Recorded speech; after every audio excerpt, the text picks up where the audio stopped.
Fala, meus amigos, minhas amigas. Pergunta que não quer calar de tudo que a gente tem escutado aí nesses últimos dias sobre o Corinthians. Será que o Corinthians, da maneira como a gente conhece, pode acabar simplesmente? Pode declarar falência? Como é que seria esse procedimento? O Corinthians hoje se vê num beco sem saída. E uma das saídas seria tornar-se sociedade anônima do futebol. Mas a gente vê que tornar-se SAF também não livra ninguém do buraco. O caso do Vasco da Gama está aí também para comprovar isso, né? Mas como é que é a situação do Corinthians? Isso pode acontecer com qualquer clube do Brasil? Vamos falar sobre isso rapidinho enquanto você está ligado na nossa programação do Dois Toques. Eu peço para você deixar o like nesse vídeo, porque esse é um vídeo muito importante. Não só importante para os torcedores do futebol brasileiro, mas importante também para os gestores, tá? Muita responsabilidade antes de qualquer coisa. E no Corinthians a palavra responsabilidade passa longe dessa nova gestão.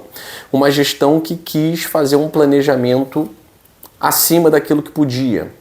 Então aquela coisa megalomaníaca de querer o maior patrocínio da história, de querer o maior patrocínio do país, tal, com a VaideBet, né? E aí acabou tendo um problema, porque já tinha um patrocinador, aí interrompe com um para assinar com outro. E todo o imbróglio envolvendo a rescisão de contrato da VaideBet, mais de 300 milhões de contrato. E aí, questão da multa, a VaideBet não quer pagar, porque ela entende que a rescisão foi por justa causa, tendo em vista o Corinthians está envolvido aí com uma série de problemas, né? Problemas fiscais, colocou um laranja no processo de repasse da verba, e a VaideBet viu a sua marca, despencar, perder moral. Então, para não ficar alinhada à marca Corinthians, a VaideBet pediu a rescisão. E nesse momento, até que os advogados do Corinthians consigam comprovar o contrário, tá? Porque vai virar uma questão judicial, né? Eu entendo que a VaideBet tem razão. O Corinthians está vivendo um inferno astral fora de campo que acaba se refletindo dentro de campo. A equipe está na zona de rebaixamento do Campeonato Brasileiro. Há alguns anos o Corinthians não consegue qualquer protagonismo porque as administrações são desastrosas. Essa semana foi uma semana desastrosa para o torcedor corintiano. Por quê? Além de já ter perdido o Cássio, né, para o Cruzeiro, o Cássio já não vê a clima para continuar no Corinthians. Por que será? Um cara tão identificado com o Corinthians. O Carlos Miguel, que era o reserva imediato, finalmente tornou-se o titular. O Carlos Miguel viu a primeira oportunidade para sair do Corinthians, ele não perdeu tempo, tá indo embora. Tá indo embora, tem muito torcedor do Corinthians, tem jornalista corintiano chateado, mas a grande verdade é: o que você faria se estivesse no lugar vendo o navio afundar? Você fica no navio? Você vai pular do navio. Vai pular. E o Carlos Miguel pulou do navio.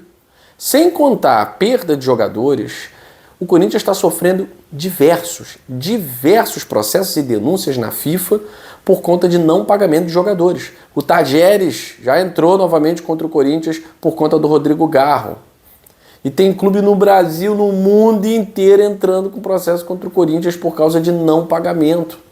O Corinthians é mal pagador. Já vem se configurando nos últimos 5 anos como mal pagador. E ainda tem jogador que acredita no projeto, tal, porque deve ter gente lá dentro muito competente para trazer jogador para o Corinthians. Mas a grande verdade é que o Corinthians pode, mais uma vez, ficar aí arriscado a sofrer um transfer ban. Agora, sem o patrocínio da VaideBet, o Corinthians está sem patrocinador, o Corinthians perdeu quase 400 milhões.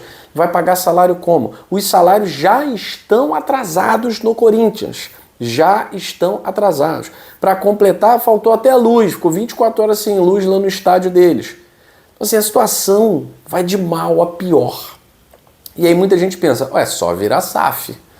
Não é só virar SAF, porque o Corinthians ele tem uma marca fortíssima no Brasil e na América, uma marca fortíssima.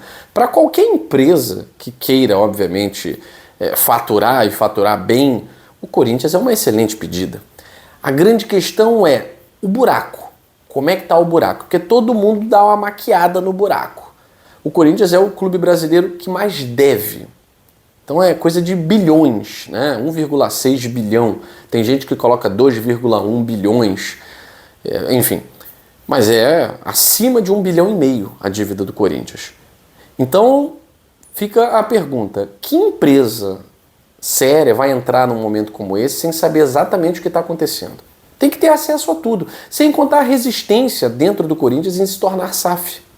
Há uma resistência muito grande. Só que o caminho está ficando difícil, como clube associativo. SAF não é milagre. Vasco da Gama está aí para contar a história. O desespero para virar SAF pode ser pior do que continuar um clube associativo.